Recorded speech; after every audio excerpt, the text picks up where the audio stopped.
boys and girls. Back to Hidden Talents. The chapter title is Now You See Me, Now You Don't. And I don't think that's literal, so we'll see what happens. Today I want to look a little bit at connections as we read. Readers, as they read, make connections to themselves and their own experiences. And then they make connections to other books they've read and characters and see if they can identify similarities or even just what they know about the workings of the world. So the question I want to use to make some of those connections or to think about where we're going is, how do you feel about the responses of Martin's friends? I chose this because, first of all, we're going to hear a lot about Martin's group of people at Edgeview. But secondly, all of us have had friendships, and the connections we have with those friends, or what we read in books about how people interact with each other, we all have a little bit of that understanding or that psychology of how things should work. So what do you think? Do you agree with how this is happening or not? And what life experiences do you have that cause you to think that way about what's happening? Okay, so we're going to make some connections based on how do you feel about the responses of Martin's friends. Cheater and Flinch ignored me the next day. Torchy also pretty much acted like I didn't exist. I don't know what they told Lucky, but seeing how he already wasn't my biggest fan, he seemed happy to go along with them. I was sitting in math class thinking about how rotten my former friends were when Parsons walked up to my desk and said, "Well, Anderson, do you have your homework or don't you?" The words left my mouth like buckshot. "Well, Mr. Parson, do you have a hairline or don't you?" Oops. He grabbed the edge of my desk. "You have detention today, you wise-mouthed little snot. That's what you have." He glared at me, daring me to say more. It would have been smart to keep my mouth quiet, but I couldn't control myself. I was so angry I didn't even try. "Hey, whatever happened to sticks and stones?" I asked. "You shouldn't let a few little words bother you. Isn't that part of your job? Aren't you supposed to know how to deal with little snots like me? Can't you handle me?" He stood up and backed away a step, his eyes saying he'd be happy to rip off my arms and beat me over the head with them. Make that a week's detention. Fine. I didn't care. Detention didn't matter. I'd just have to sit at a desk for an hour and be quiet, which would pretty much be like hanging around in my room with Torchy. The way he was treating me, I slithered out of math at the end of the period and went to English, hoping I could sulk in peace. No such luck. As soon as the class started, Ms. Nomad walked over with my essay and said, "Martin, you did a wonderful job on your assignment. Would you like to share your little composition with the class?" Why wouldn't they just leave me alone? Not really, but I'd bet they'd sure as hell rather hear my little composition than one of your drippy little poems. Man, that was pretty brutal, even by my standards. I thought she was going to take my head off.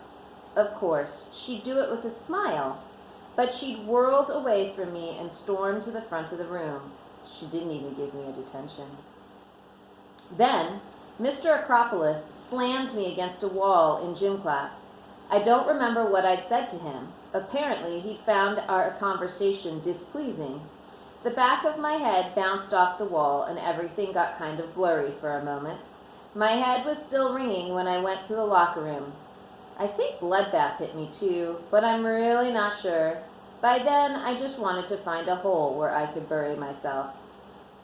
As rotten as my morning had been, lunch started out just as awful. I found myself stranded at the end of the cafeteria with a tray full of food and not a clue where to sit. All the seats were filled at Torchy's table. The empty chairs had been shoved aside. I could have brought over a chair, but given how they'd been treating me, I didn't want to take any chances. If I walked over and they didn't let me join them, the whole cafeteria would see me getting shut out.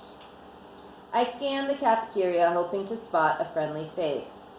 There was no way I was going to sit by myself. The other choices didn't look very appealing. I couldn't join Bloodbath's group. They'd chew me up and spit me out like a mouthful of mashed turnips. And I certainly wasn't going to sit with the runts. That's when I found myself walking toward Trash. Why not? Maybe everyone would think I was sitting there as a joke, just having some fun with him. That would work. He didn't look up as I pulled out a chair across from him.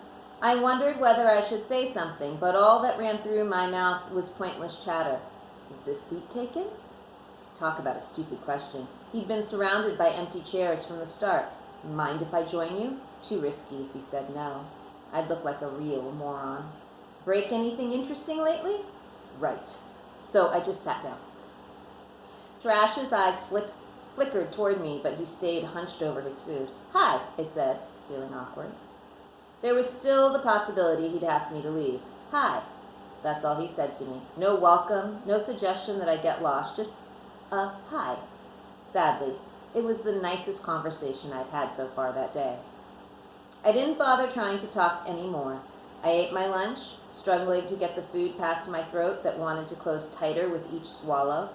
I'd sat with my back to Torchy so I couldn't even tell what those guys were doing, but I was sure they were amused to see me at Trash's table. I could just imagine what they were saying.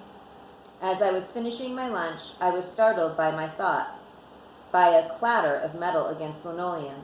Trash had thrown his fork to the floor. Why'd you do that? I asked. Trash didn't offer any explanation. No big deal. As long as he didn't stick his silverware into me, I really didn't care what else he did with it. He could sit on his fork and spin in circles if that made him happy. The bell rang. I passed Torchy on the way out, just to see if he'd say anything. There was no harm giving him a chance to apologize, but he ignored me. I mouthed off to Mr. Briggs in science. He didn't look too thrilled, but he let it go. Miss Crenshaw wasn't as reasonable. She kicked me out of class and sent me across the hall to the lecture. I almost made it through geography. The class was nearly over. Oh, to my left is Marvel, my new kitten. He apparently likes story time. Who knew? When Mr. Langhorne started walking around the room, quizzing us on capitals, he marched up to me, an open book in his hand, leaned over and shouted, Burma! I hated the way he shouted. At least all I had to do was get him off my back was to say, Ragoon! I knew that stuff. I'd learned most of it back in 7th grade. Instead of answering, I reached out and slammed the book shut right between his hands. He looked so startled, I thought his eyebrows would fly off toward the ceiling. I couldn't stop. Tibet!